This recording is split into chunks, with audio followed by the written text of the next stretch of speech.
Hello, this is Sadbir. The topic of our discussion in this video is the derivative as a function. Here is the definition of derivative. Derivative of a function f prime of x is defined as the limit h approaches to 0 of the quotient fx plus h minus f of x divided by h. Let's take an example and calculate the derivative of the function at any point x. So our first example is our function f of x is equal to x squared plus 4x. So I will calculate the derivative of this function in 4 steps. In step number 1,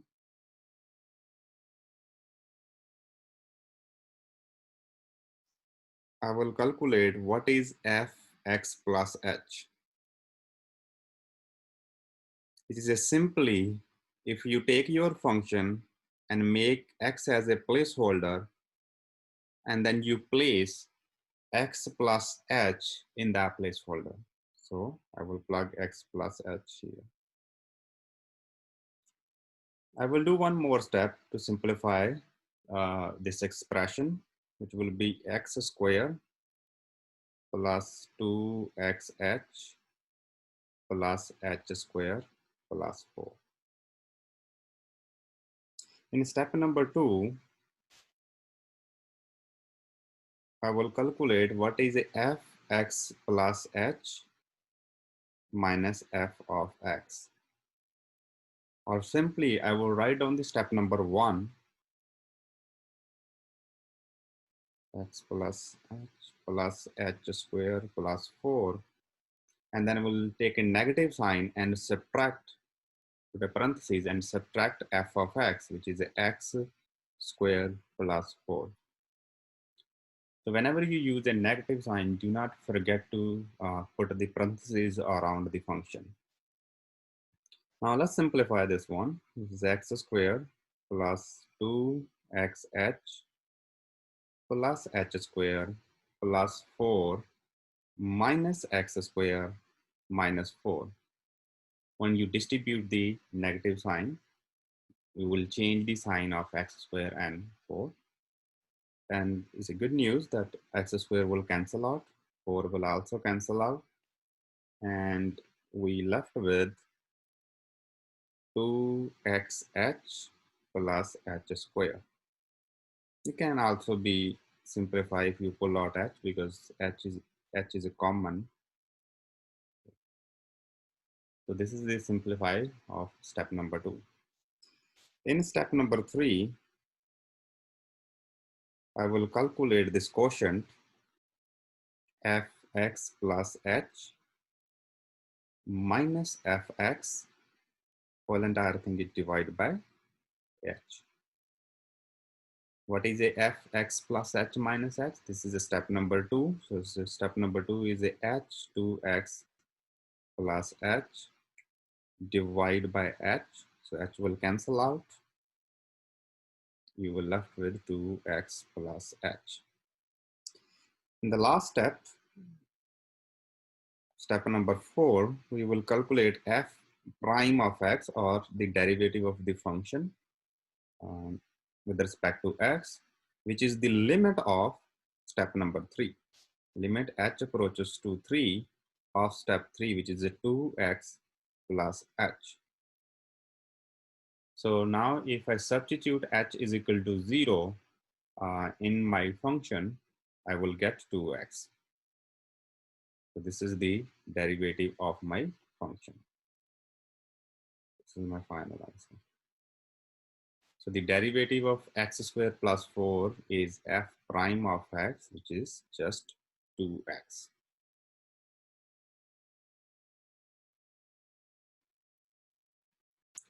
Let's practice this concept in one more example. Here I have example square root of x. So let's calculate the derivative of this function. Step number 1, we calculate what is a f x plus h.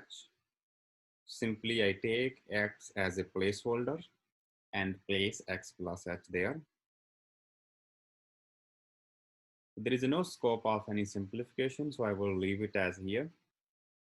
In step number 2, I will calculate fx plus h minus f of x. Fx plus h is step number 1, and then I will subtract my function, so only single term, so I just put a negative sign and square root of x. In step number 3, so there is no scope of any simplification, so I will leave it as it is. In step number 3, I will divide this term, step number 2, by h. So that's my step number 3, which is basically x plus h. I will take step number 2 and divide it by h. Again, there is no scope of calculations or simplification, so I will leave it as it is. In step number 4, which is the most important step, we'll calculate the limit. So limit as h approaches to 0 of step number 3, which is x plus h minus square root of x divided by h. As you can see, if I try to plug h into this quotient, I will get a 0 over 0 form. It means there is a 0 factor in the top and 0 factor in the bottom, which I have to remove.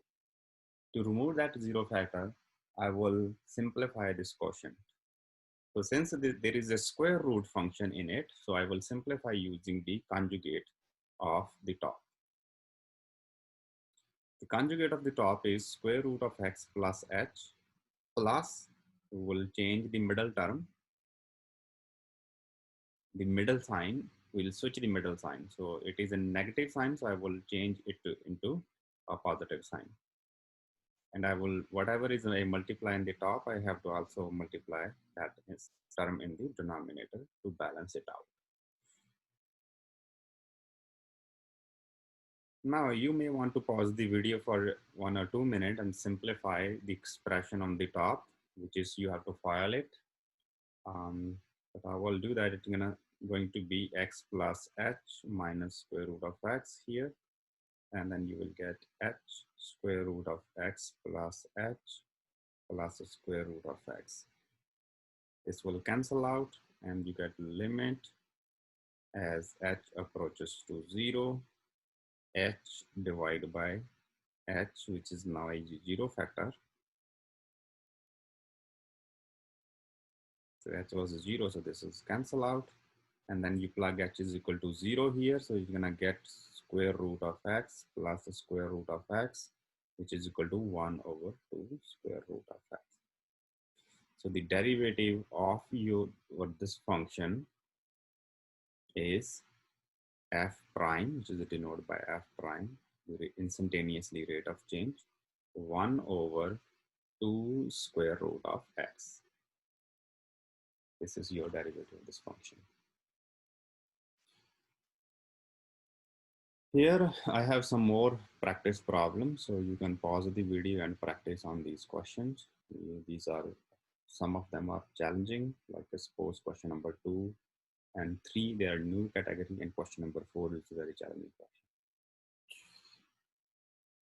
question. Here I have some notation for the derivatives. So there are typically two notation used for the derivatives. The one we have already seen, the Lagrange notation, which is a prime. So we use the f prime of x to represent the derivative of the function in a Lagrange notation.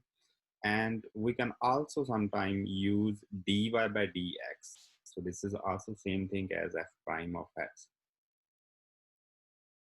Calculating the derivative at a point, you use f prime of a for the Leibniz notation, and you use the dy by dx f of x, then slash x is equal to a for Leibniz. For example, if your function is f of x is equal to square root of x, and the question is to calculate what is the f prime at 4, that is will be a Leibniz notation, and so that will be Lagrange notation. In a Leibniz notation, dy by d of f of x at x is equal to 4. Here you see I calculate the derivative in the Lagrange notation. It was 1 over 2 square root of x. And in the Leibniz notation, which is the same thing, but it's just a different way of writing, is 2 square root of x. So that will be 1 over 2 square root of 4. And that will be, first you calculate 1 over 2 square root of x at x is equal to 4.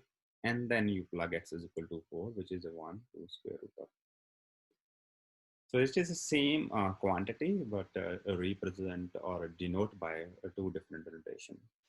Sometimes the Leibniz notation is helpful to organize your work, or sometimes the Lagrange notations are more helpful. The second derivative is denoted by f double prime. So what is the second derivative? Let's suppose if you have a function f of x is equal to x squared plus 4. And then the first derivative of the function is 2x, which we saw in the very first example. Since the derivative of the function is also another function, so I can calculate the one more derivative of this function, and I will denote it by the double prime. If I take this as a function, original function, and use the 4-step method to calculate the derivative, I will get it the limit 2. So that will be my second derivative. And then you can calculate the third derivative because this is again a function. And the derivative in the Leibniz notations are denote higher order derivatives are denoted by d squared by dx squared or d to the power n by dxn. Derivative and motion, let's see some application of the derivative. If a particle is moving along a straight line and s of t represent it is a distance from a fixed point, let's suppose it's a fixed point and the particle is moving. Particle moving is along that straight line, and we measure that distance s of t, point from this fixed point A at time t. Let's suppose this particle is traveling with the distance s of t. Then the derivative represent the velocity of that particle. So what is a v of t? It is the derivative s of distance function represent the velocity of the particle. And the acceleration is represented by the second derivative of the acceleration or the first derivative of the velocity. And the yerk is represented by the third derivative of the distance function or the second derivative of the velocity function. The unit of the distance function is just like suppose feet or meter. But the unit of the velocity are going to be, because this is a rate of change, it's going to be distance over time, whatever the unit of the distance is, that over time. Acceleration is a distance over time square, and jerk is a distance over time cube. So here I have our first quiz question for you to practice. Pause the video for 1 and 2 minutes and work on this problem. This is our second quiz problem. Pause the video again for 1 and 2 minutes and practice this problem. And here is the third quiz problem. So please pause the video for 1 and 2 minutes and practice on problem. Let's now look at what the differentiability look like. Since we know the derivative of the function is defined by a limit, so f prime of x is equal to a limit h approaches to 0 of this quotient x plus h minus f of x divided by h. So it can happen that this limit may not exist and you will not have the derivative of the function. So it's not a guarantee that every function has a derivative or the derivative of every function exists. But if the derivative of a function do exist, we wanted to see it how the graph of the function look like. For example, here, the if the f prime of the exist in this function, we do exist because we can draw the tangent line at that point. If we zoom in that graph with this point, what we see that the derivative of the function or the function look like almost like a straight line. So in the neighborhood of that point, the graph of the function has to be similar to a straight line, which is a very close approximation to that straight line. For example, if you calculate, no matter how much you zoom in that point, so this is the absolute value of x, this function, it is a derivative of f prime at 0 is not defined because this limit will not exist. Limit h approaches to 0, this f of x plus h minus f of x divided by h at x is equal to 0, it will not exist. So this function does not have a derivative. And also you can see that if you zoom in the graph of this circle, the around that 0, you will see the graph of the function does not look like a straight line. So the derivative of the function does not exist at that point. Derivative of this, if there is a discontinuity, the function will not have a derivative because no matter how close you go, the graph of the function will not look like a straight line. This is where the derivative doesn't exist. This one, the function does not have any derivative at that point. And there is another way, basically, if you try to calculate the tangent line or try to zoom in this point, the graph will looks like a vertical line. So this is another, and this is another basically example of the function, which is the x sine 1 over x. Where you cannot calculate derivative of the function because there is too much oscillations in the graph. Okay, this is all I have in this video. Thanks for watching. I will see you in the next video. Bye for now.